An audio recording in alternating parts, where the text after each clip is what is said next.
मन की दुनिया में आपका स्वागत है। हम यहाँ मनोविज्ञान के रहस्यों और मुद्दों पर चर्चा करते हैं। क्या आपने कभी सोचा है कि बच्चे अपने देखभाल करने वालों से कैसे लगाव बनाते हैं? आज हम शेफर और एमर्सन के 4 लगाव चरणों में गहराई से जानेंगे। अस्पष्ट मुस्कानों से लेकर गहरे भावनात्मक संबंधों तक हम इसे पूरी तरह से समझेंगे और शोध पर चर्चा करेंगे। तो चलिए शुरू करते हैं। लगाव वह भावनात्मक बंधन है जो एक शिशु और उसके देखभालकर्ता के बीच विकसित होता है। यह जीवित रहने और भावनात्मक भलाई के लिए बहुत महत्वपूर्ण है। मनोवैज्ञानिक शेफर और एमर्सन 1964 ने इस क्षेत्र में एक महत्वपूर्ण अध्ययन किया और उनके निष्कर्षों ने 4 लगाव चरणों की पहचान करने में मदद की। आइए एक एक करके इन्हें समझते हैं। असामाजिक चरण 0 से 6 सप्ताह। इस प्रारंभिक चरण में शिशु लोगों की तुलना में वस्तुओं को लेकर कोई स्पष्ट प्राथमिकता नहीं दिखाते। हालांकि वे चेहरे, आवाज और गंधों पर प्रतिक्रिया देते हैं।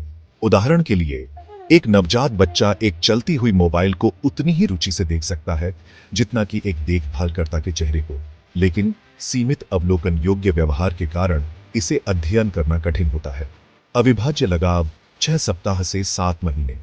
इस चरण में शिशु मानव संपर्क को पसंद करने लगते हैं और अधिकांश लोगों पर सकारात्मक प्रतिक्रिया देते हैं, लेकिन अभी तक अलगाव चिंता नहीं दिखाते। उदाहरण के लिए, एक बच्चा अजनबी को भी अपनी मां की तरह ही मुस्कान दे सकता है। यह चरण इस विचार का समर्थन करता है कि सामाजिक संपर्क लगाव विकास के लिए महत्वपूर्ण है। विशिष्ट लगाव 7 से 9 महीने। इस चरण में शिशु एक विशिष्ट देखभालकर्ता से गहरा लगाव बनाते हैं और अलगाव तथा अजनबी चिंता दिखाने लगते हैं। उदाहरण के लिए, जब मां कमरे से बाहर जाती है तो बच्चा रोने लगता है, लेकिन उसकी मां तो शांत हो जाती है। शेफर और एमर्सन ने पाया कि 65% शिशु प्राथमिक रूप से अपनी मां से जुड़े थे, जो प्राथमिक देखभालकर्ता की भूमिका की दर्शाता है। प्राथमिक लगाव 9 महीने में उसका प्राथमिक लगाव करने के बाद शिशु को लगता है कि जैसा कि घर के साथ खेल रहा है। एक बच्चा अपने मां द्वारा शांत किए जाने के बाद अपने पिता की ओर बढ़ सकता है। हालांकि कुछ लोग फर्क करते हैं कि सामूहिक समाजों में कभी लगाव पहले ही विकसित हो जाता है। अध्ययन का अवलोकन। ग्लासगो के 60 शिशुओं पर 18 महीनों तक अवलोकन किया गया। माताओं से उनके बच्चों के लगाव व्यवहार के बारे में साक्षात्कार लिया गया। शोधकर्ताओं ने पाया कि लगाव चरणों में विकसित होता है। मजबूतियां, उच्च पारिस्थितिक वैधता, अवलोकन शिशुओं के प्राकृतिक वातावरण में किए गए। अनुवर्ती अध्ययन विकास को समय के साथ ट्रैक करने में सक्षम। सीमाएं छोटा, अव्यापक नमूना। सभी शिशु ग्लासगो के श्रमिक वर्ग के परिवारों से थे, जिससे सामान्यीकरण सीमित हो जाता है। सामाजिक वांछनीयता, पूर्वाग्रह। माताएं अपनी अच्छी छवि प्रस्तुत करने के लिए उत्तर दे सकती थीं। पुराना अध्ययन 1960 के दशक के बाद से पालन पोषण की भूमिकाएं बदल गई हैं। बॉल्बी का लगाव सिद्धांत। उन्होंने प्रस्तावित किया कि शिशुओं में एक प्राथमिक लगाव मोनोट्रॉपी बनाने की जैविक प्रवृत्ति होती है। आलोचना। उन्होंने बहुल लगाव की भूमिका को कम करके आंका।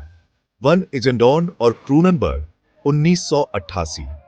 क्रॉस सांस्कृतिक शोध से पता चला कि दुनिया भर में लगाव शैलियां भिन्न होती हैं, जिससे सार्वभौमिक चरणों की अवधारणा को चुनौती मिलती है। रटर का शोध 1998 पाया कि लगाव सामाजिक और पर्यावरणीय कारकों पर अधिक निर्भर करता है।